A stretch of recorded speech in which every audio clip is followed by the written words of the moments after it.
na karanta abubuwa, kina da matuƙar tarbiya tun daga yanayin gaisuwa.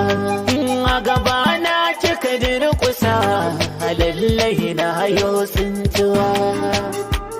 Mai kyawun zubi ga haki, kina yanayi da abbanki. Mai haƙuri ya ummanki, ta alhuna gimbiya.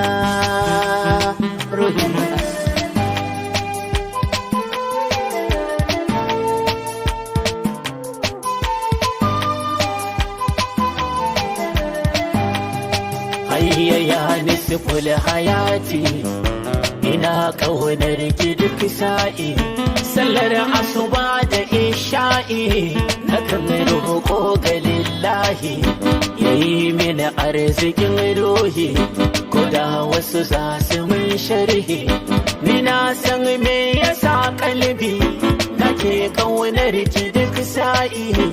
Kyakkyawa cikin sofa, kuma kyakkyawa a tarbiyya.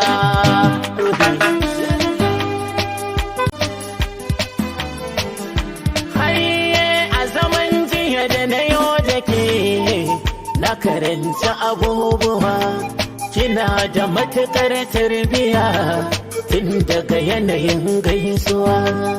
A gaba na kika durƙusa, lallai na hayo tsintuwa. Mai kyawun zubi ga haki, kina yanayi da abbanki. Mai haƙuri ya ummanki, ta alhuna gimbiya.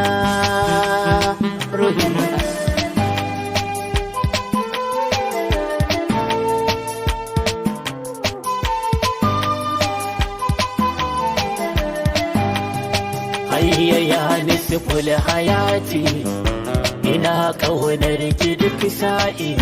Sallar asuba da isha'i, na kan roƙo ga lillahi,